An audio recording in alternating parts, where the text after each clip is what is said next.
簪已发光，呼啸的剑锋擦亮，谁是因铁而战，善良被邪而埋葬，现实被恨弄脏，自尊被踩在战场，风潮遮蔽曙光，伤痕记载着心脏，下一秒撕开诡异的谎，染血的土壤，锐利的刀枪。倔强在这一刻用眼神写上，愤怒在狂燃，天地的挑战，和戦斗一样让它闻风丧胆，肆虐的野蛮，一个也不放。我是自己的神，从来不投降，眼里的希望，黑暗中绽放。我让所有眼泪全部都风干。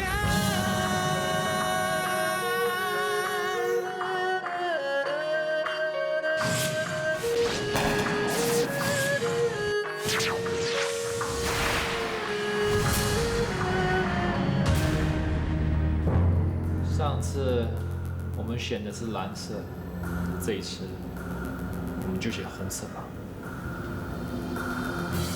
我再给你最后一个机会，举起双手。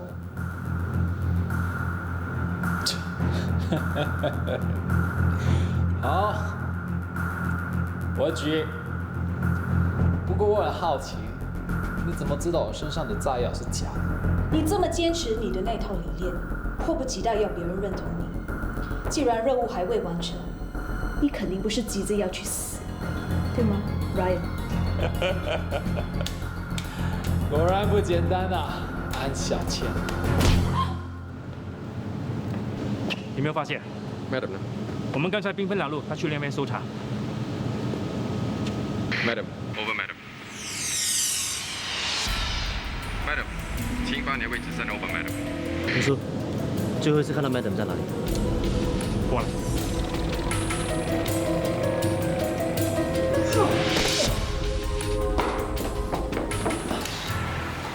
觉得怎么样？对不起，我连累了你。你现在觉得怎么样？我没事，你快走，不要给人家看到你跟我在一起，不然到时候你身份就会被拆穿。不管发生什么事，我都不会丢下任何人。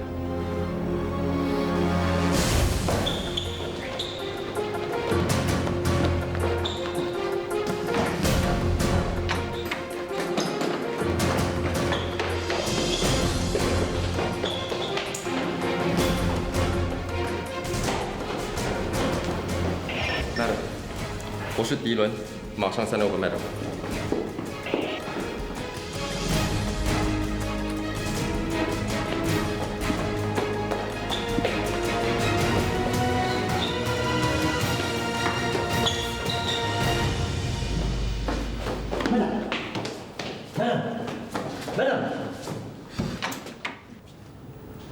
Madam，你有没有受伤Ryan 逃走了。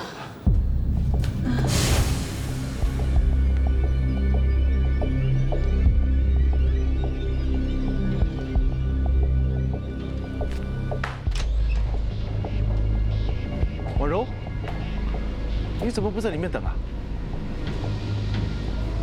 为什么把铁闸拉下？我都没注意到，一定是明德出去的时候把它拉下来的。我看我还是先走了，等车子修好后我再回来拿。你等一等吧，车子很快的。不急，你慢慢修。麻烦你把铁闸打开好吗？钥匙不在我身上，我去找。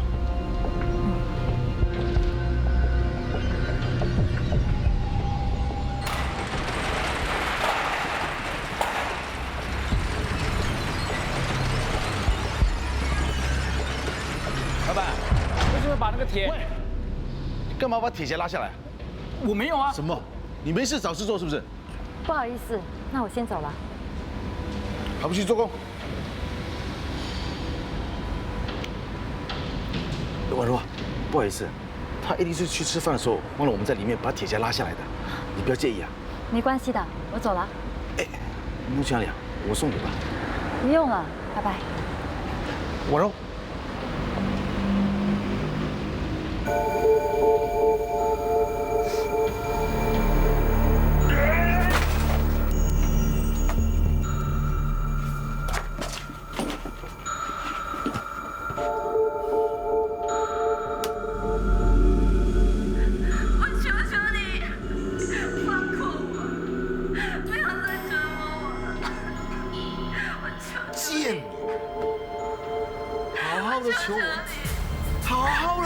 我就让你少受一点。求求你，放过我！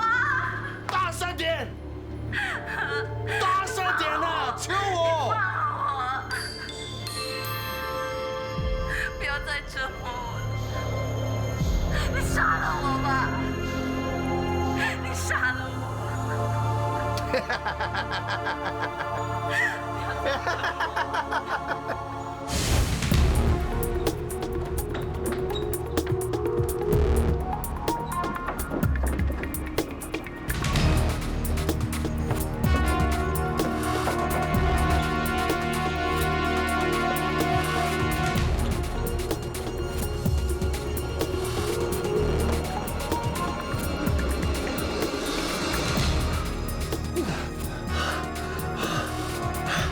坐住！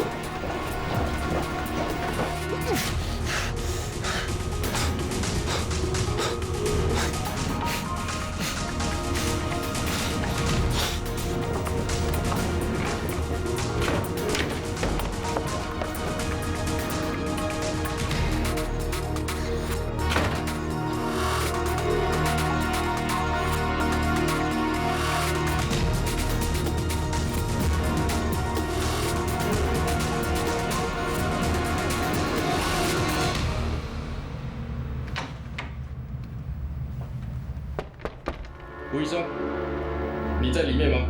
是谁？是我迪伦，你没事吧？麻烦你开开门。我没事，你等一下，我再换衣服。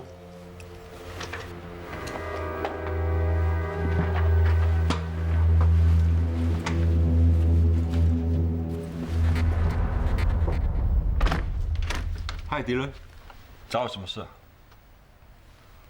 不好意思，打扰了。医院出现通缉犯。有这样的事啊？没人通知你吗？我在里面忙着，不知道外面发生了这么大件事。我能进去看一下吗？好。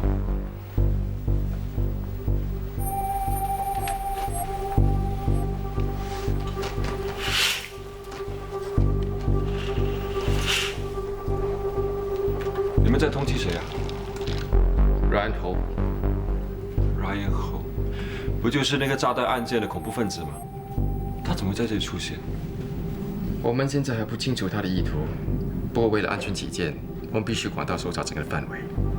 吴医生，真不好意思。没关系。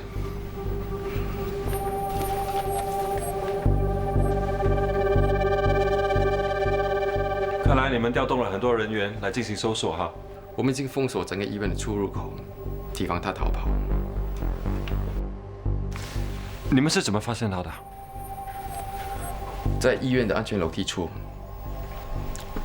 ，Madam 本来就要逮捕到 Ryan 的，可惜却被袭击。小倩被袭击，她没受伤。你放心 ，Madam 现在没事。她现在正在追查 Ryan 的行踪。抱歉啊，迪伦，我想去看看小倩，你自己留下来慢慢搜查。吴医生，我们一起走吧。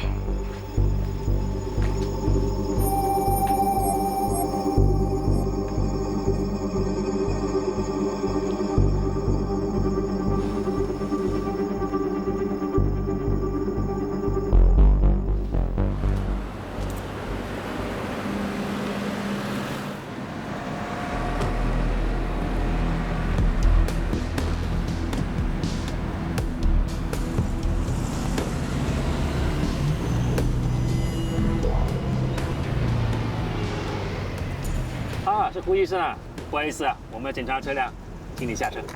好。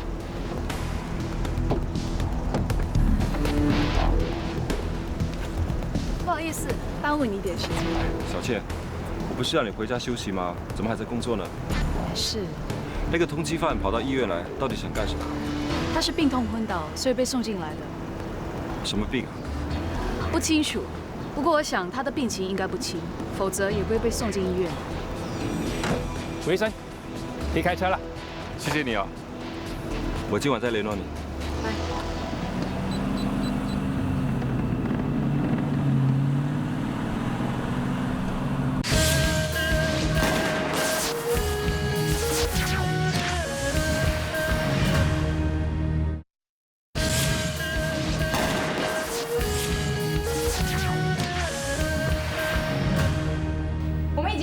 整个医院，全部的地方都已经搜遍了，可是还是找不到这个 Ryan。这个人也太神通广大了。当时我是从背后被袭击的，所以 Ryan 的同党肯定在医院内，而且他是在这个人的帮助下逃出医院的。我怀疑这个同党很可能是医院的职员。你为什么会这么想？我们这次的行动已经算隐秘了，不可能会有人知道我们到医院逮捕 Ryan 的。可是这个同党在很短的时间出现，袭击 Madam， 帮 Ryan 逃走。我怀疑他一早已经在医院了，或在医院的附近。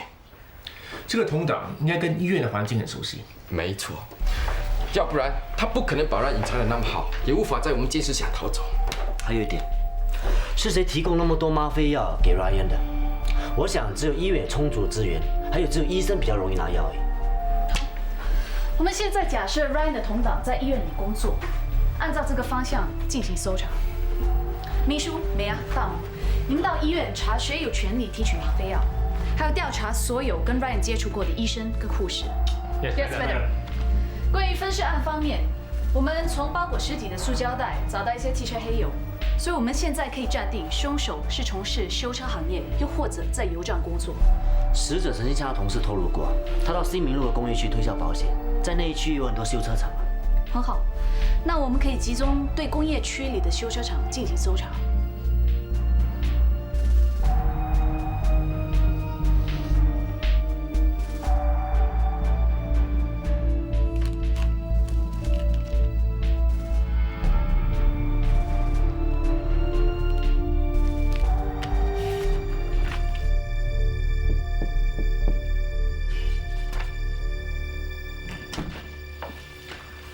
我看你忙不过来就知道，你一定还没吃晚餐。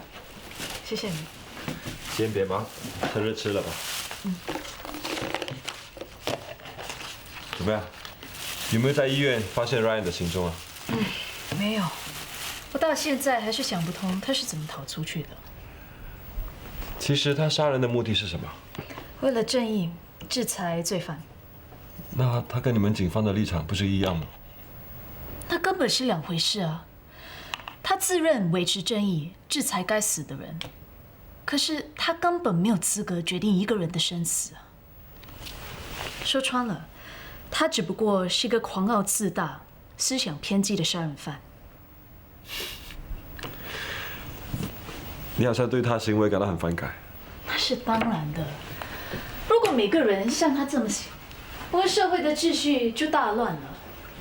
再说，我觉得他有这么极端的想法，是因为他患上了绝症，所以对社会产生愤怒的心态。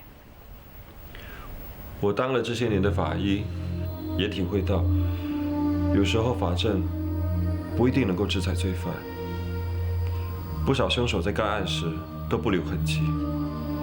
你明明知道他是凶手，但是却因为证据不足而不能够指控他。或许这个社会需要像 Ryan 这样的制裁者，才能够让罪犯在干案时多一层顾虑了。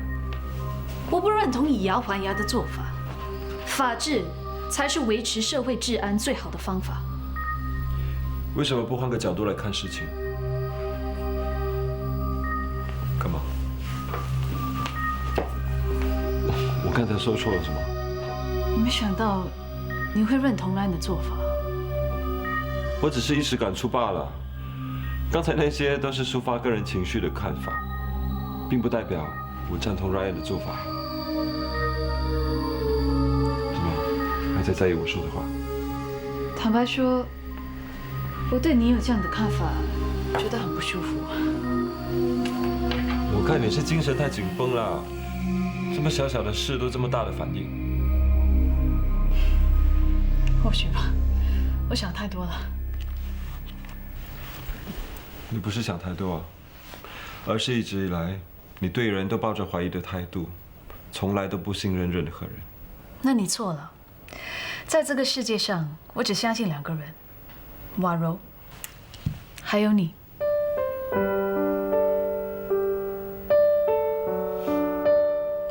怎么了？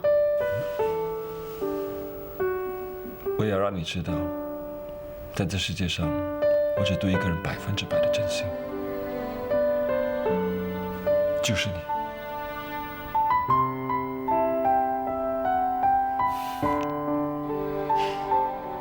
吃吧。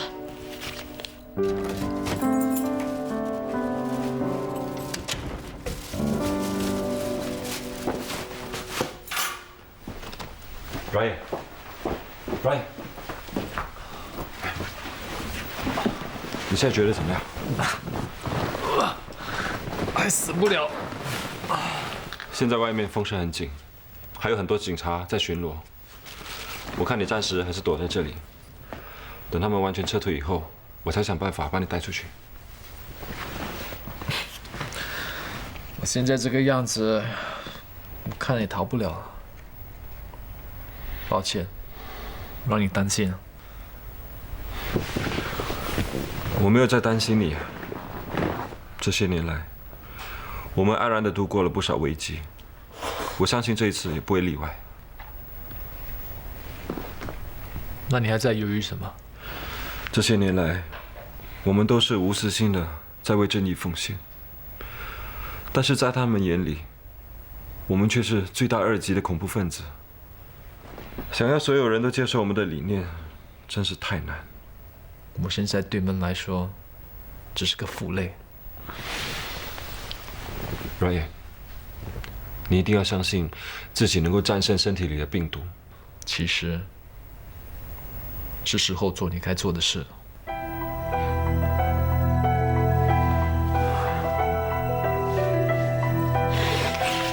一定还有其他办法。西村，我这条命是你给我的，也只有你才有资格拿走啊！我唯一的遗憾，就是不可以跟你一起看到我们成功的那一天。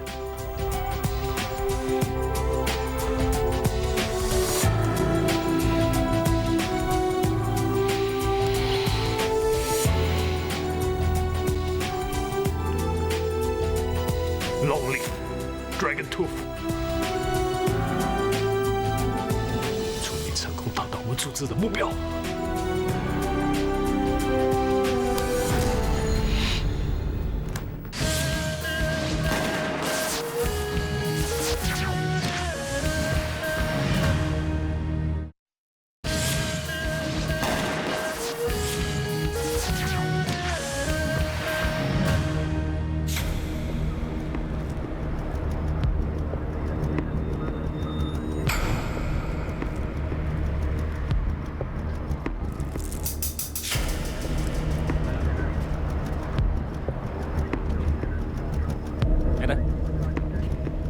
什么发现？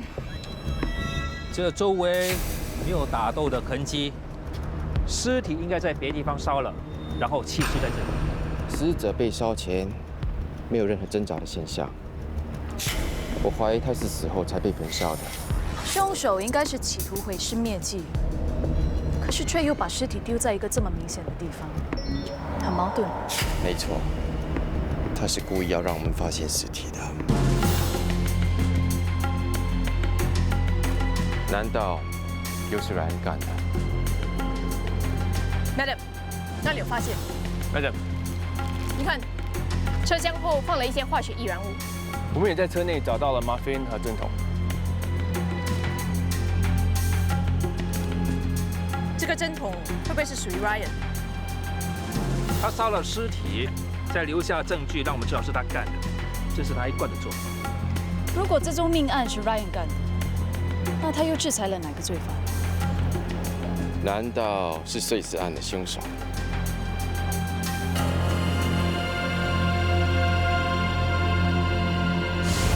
死者是侯赖恩，也就是 Ryan Ho。真的是他？尸体已经被高度烧焦，所以我们只能从他牙齿里抽出 DNA 样本，然后再和你们提供的 DNA 样本进行核对，证实死者的确是 Ryan。死者临死前没有挣扎的迹象，的确如你们所推测的，他应该是在被火焚烧之前就已经死亡。不过目前我还无法确定他真正的死因。我觉得很难相信。为什么这个人的死讯会让你觉得难以接受啊？ Ryan 处心积虑想执行他所谓的正义理念，闹出这么大的事，现在却突然间死了。我只是觉得很难相信。小倩，我有件事想要跟你说。其实我认识这个人。您认识 Ryan？ 怎么认识的？你也知道我在3年前曾经到过中东去当无国界医生，就是在那时候认识他的。当时他是以战地记者身份在中东进行报道，有一次误中流弹，还是我救了他一命。为什么之前没有听你提过？其实我也是知道他死讯后，才发现原来我认识的侯追风，就是警方在通缉的 Ryan Ho。侯追风。我认识他的时候，他一直都在用这个外号，也是他笔名，所以我都不知道原来他的真实姓名叫做侯赖恩。而且我回来以后就跟他失去了联络。真巧。想不到他现在竟然变成了一个恐怖分子。死者的身份已经证实是 Ryan， 可是还没有找到真正死因。你们有什么发现？我们在现场所找到的车子是 Ryan 以假身份注册的，针筒里所找到的药水也被证实是吗啡药。我们也在焦尸灰烬里找到一些纤维组织，经过化验，证实和 Ryan 所穿的防弹衣布料吻合。所有的证据已经显示 Ryan 确实已经死了。你们对这一点有什么看法？如果说 Ryan 是在被火烧前就已经死了，他有没有可能是因为绝症发作而死的呢？那谁放火烧他？可能是他的同党，目的是毁尸灭迹。我认同这一点，因为他的同党担心组织被曝光的风险，所以将 Ryan 给处置。不过 Ryan 有可能是自杀的，那他同党过后把他尸体烧毁，免得被人认出。大家所说的都有可能，不过我们能不能考虑另外一种可能性 ？Ryan 根本还没死。这怎么有可能？Ryan 背后的组织如果要杀他灭口的话，又何必放火烧尸呢？难道他们真的认为我们无法确认 Ryan 的身份？这不是多此一举？再说 ，Ryan 根本不像是一个会自我了断的人。我也觉得 Ryan 不肯自杀，以他的风格，他不会选择这种死法。发现焦尸现场所找到的证据，都告诉我们，这个人就是 Ryan。这么做似乎太明显了，目的就是要让我们相信 Ryan 已经死亡。那胡医生的验尸报告也不可能是错的吧？这就是一直让我想不通的地方。就算是这样，我们不可以松懈。我们要继续往医院方面搜查，尽快把他的同党给揪出来。Yes, madam. Yes, madam.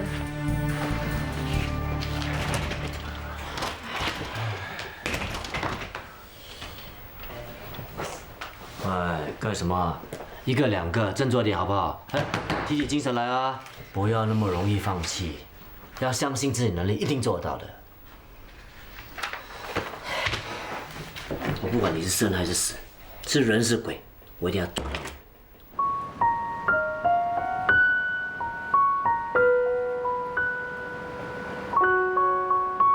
Madam， 喜欢在这里想东西。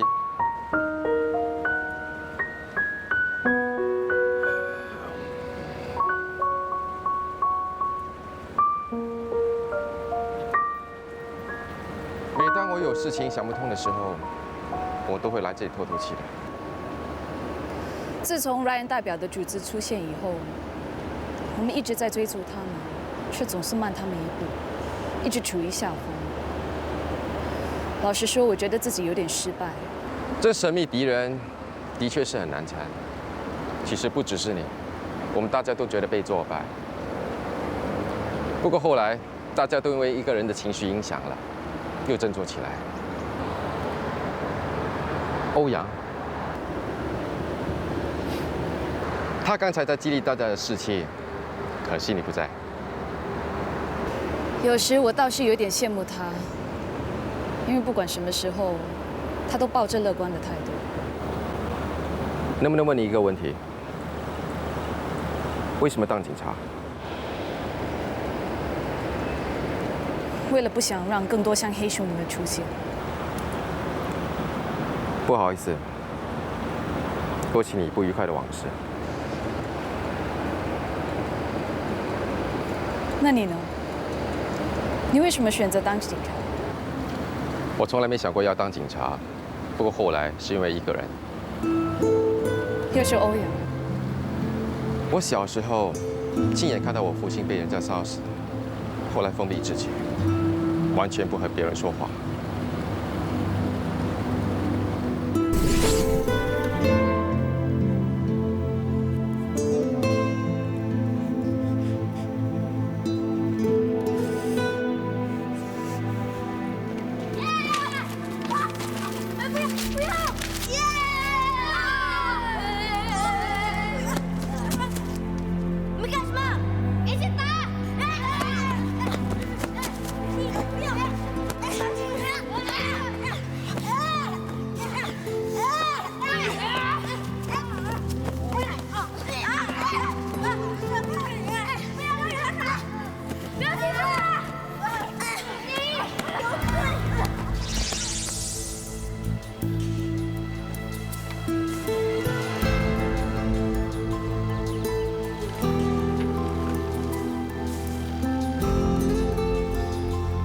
虽然你的爸爸被坏人害死，但是他是一个英雄。我一定会证明给你看，这个世界是有正义的。为了要找出杀死我父亲的凶手，我决定和欧阳一起当警察。原来他对你的影响力这么大，也难怪你一直坚持要跟他在同一处。你为什么这么说 ？Logan 跟我说过，情报组曾经不止一次邀请你调取，这是很好升级的机会，你却拒绝了。我现在才明白，原来是为了欧阳。你不觉得我这么做是在破坏自己前途吗？这么深厚的友情，不是每个人可以拥有的。为一个至交好友付出，也是一种幸福。如果是我也会这么做。没想到你也认同我的做法 ，Thank you。对了，有件事是关于胡医生的。我刚才查过胡生的资料，发现他3年前和 Ryan 曾经接触过。我相信他们是认识的。他已经把这件事告诉我，而且他还说他救了 Ryan。我觉得这有点巧合。他在这之前从来没有提过他们之间的关系，而且我们大家都认为 Ryan 的同党可能是医院的职员，所以我的确对他有点怀疑。你怀疑他的验尸报告可能有作假，是吗？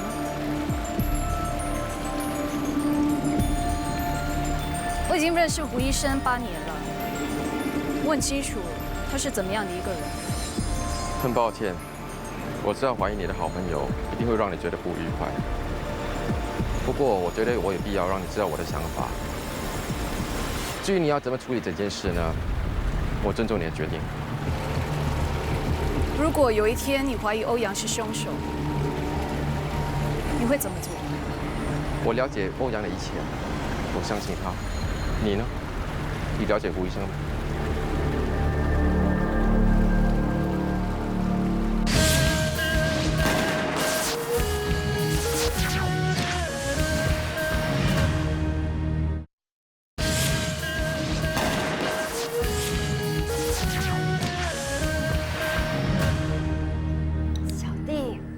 一直盯着人家看，你干嘛问我啊？爸妈也在看他啊。欧阳啊，真的很对不起啊，那天没有好好的招待你，所以今天呢，恰好平亮考上这个美国医学院，我就想啊，请你回家来吃一顿饭，好好的庆祝一下。恭喜你，谢谢。因为你来啊，我也不敢再搞什么惊喜了。那常常这样跟开玩笑的，没关系。他也时常拿我来开玩笑的，我习惯了。你跟他们告状也没用，我还是会同样的对你的。欧阳，这是我们温家对待自己人的方式哦。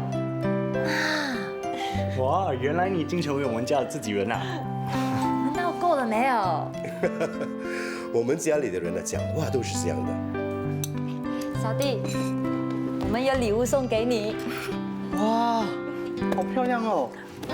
我们知道你喜欢绿色，就一起联手织了这条绿色的围巾给你。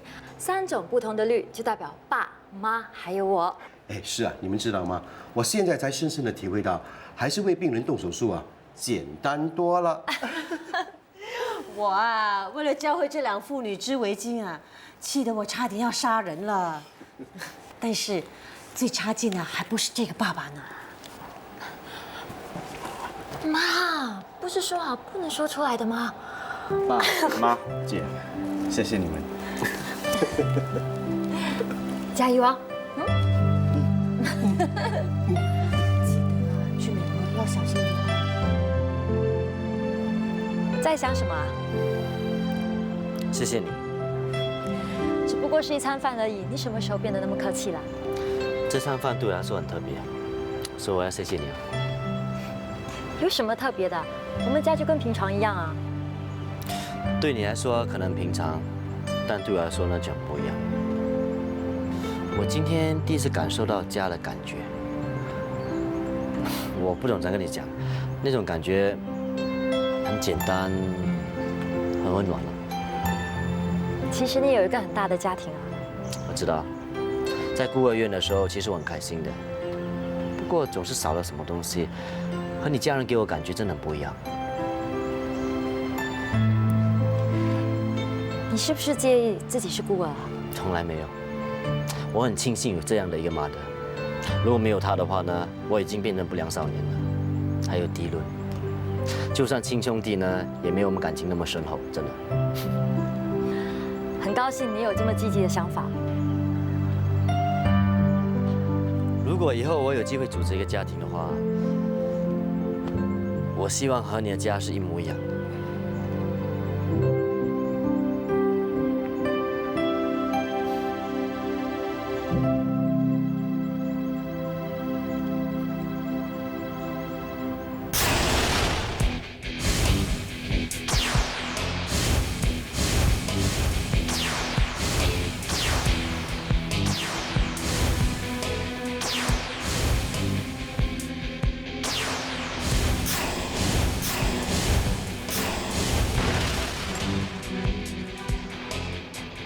对不起，打扰一下。重案组，请问见过这个人吗？没有啊。老板在吗？在办公室。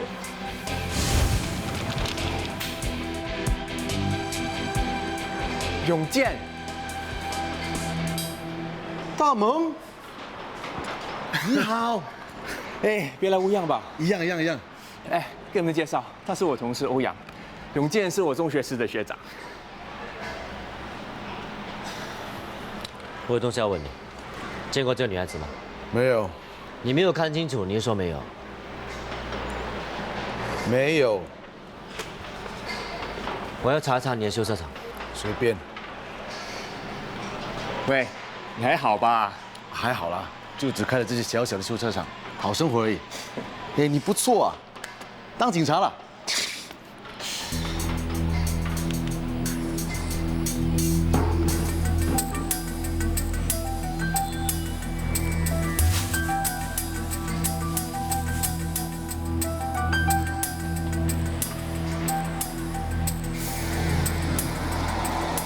你们在查些什么？你知道最近发生的碎尸案吧？我知道。你们不是怀疑我跟这些事有关吧？你放心，我们只是查到死者曾经在这一带出现过，所以来这里追查生前的行踪。哦。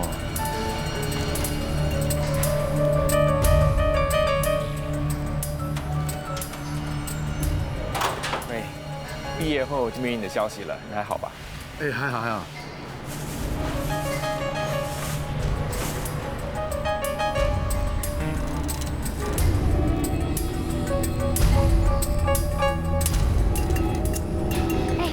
你在这里干嘛？你怎么会在这里啊？拿车啊，你呢？我在查案。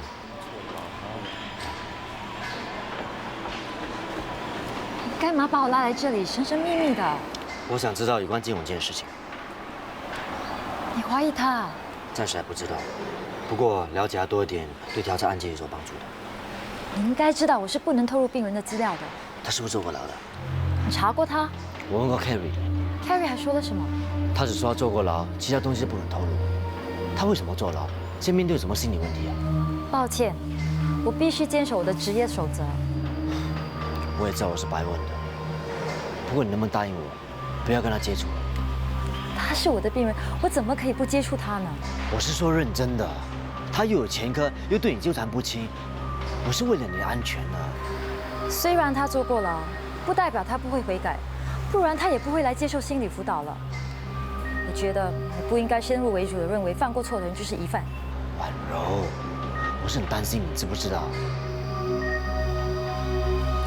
好啦，我答应你，我会小心提防的 ，OK？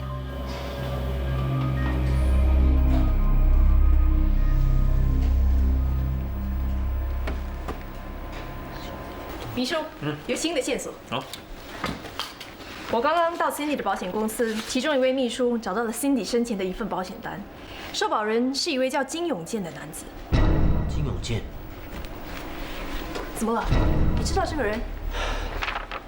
金永健是一间修车厂的老板，他的修车厂就在我们搜查的工业区内。这个人还坐过牢？他已经打过老婆，被判入狱半年。那我们现在是不是应该请他回来问话？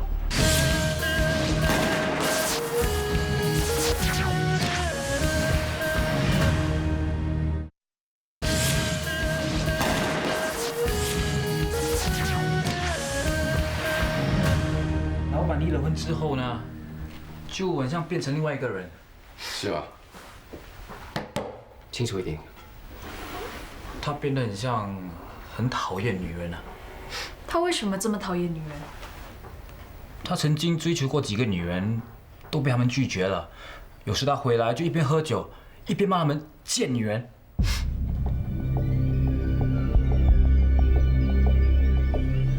我们查过了，2年前你怀疑你的妻子有外遇，所以将她打伤，结果被判狱半年。那又怎么样？当时你妻子的伤势蛮严重，向你提出离婚。心理医生说你心理状况不稳定，情绪容易失控，所以强制你出狱之后做心理辅导。就算是这样，你们也不会怀疑我啊。看到这个是什么东西吗？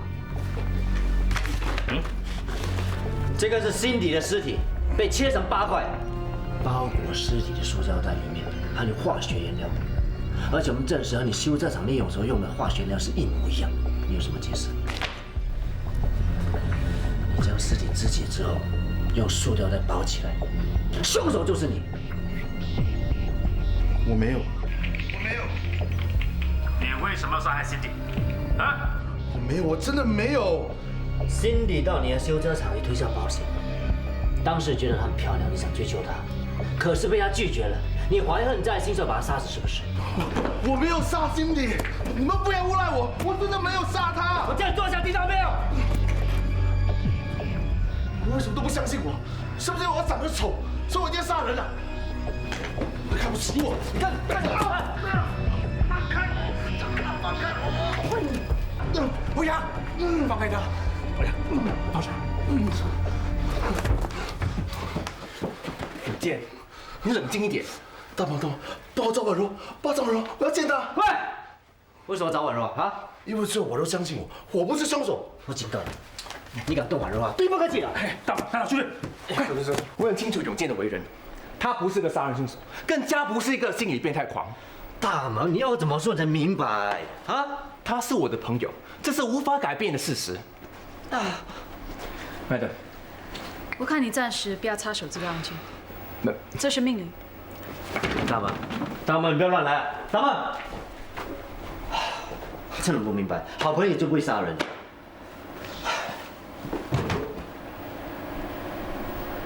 西纯啊，我想知道多一点关于 Ryan 的背景。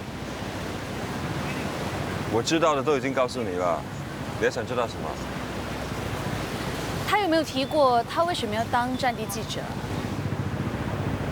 好像是为了和平吧。和平？怎么说？他想要让全世界的人都知道，战争其实很可怕。他想要传达停止战争的信息。一个崇尚和平的人，最后却变成杀人犯。我也想不到会是这样子。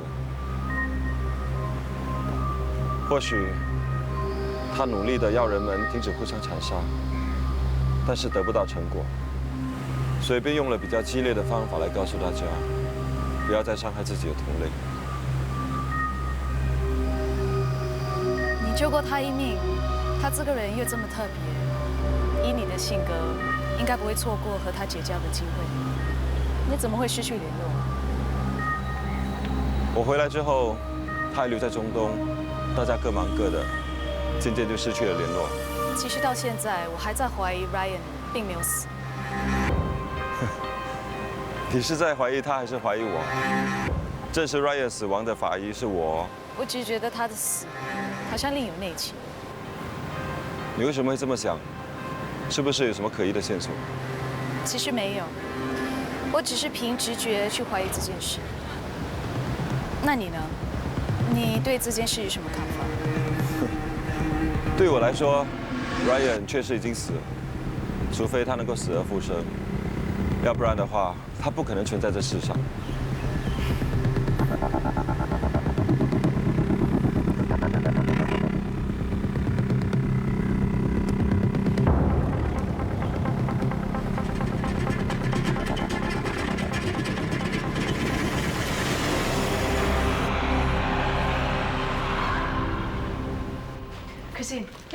安警官，胡医师他不在耶。那我在这里等他好了。啊，好，你随便坐，我去吃饭。谢谢你，拜拜，拜。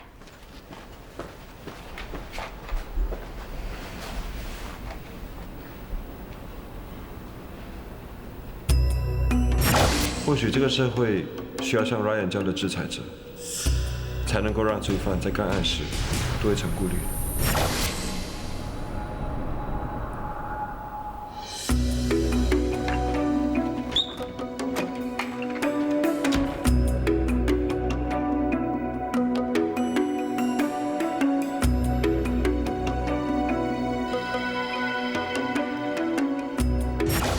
有一天你怀疑欧阳是凶手，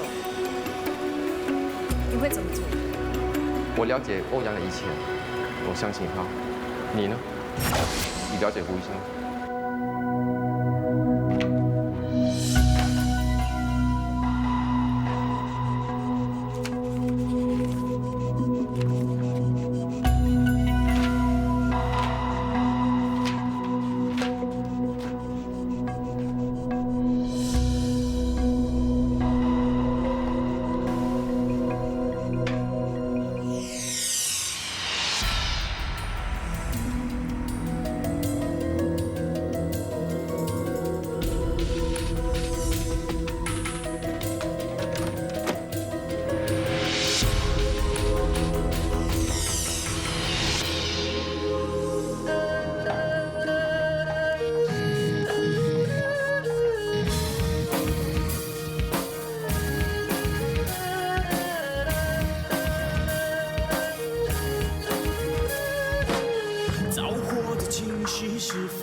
银色簪已发光，呼啸的剑锋擦亮，谁是因铁而战？善良被邪而埋葬，现实被恨弄脏，自尊被踩在战场，风潮遮蔽曙光，伤痕记在这心脏，下一秒撕开诡异的谎，染血的土壤，锐利的刀枪。倔强在这一刻用眼神写上，愤怒在狂燃，天地间交战，和尘都一样，让它闻风丧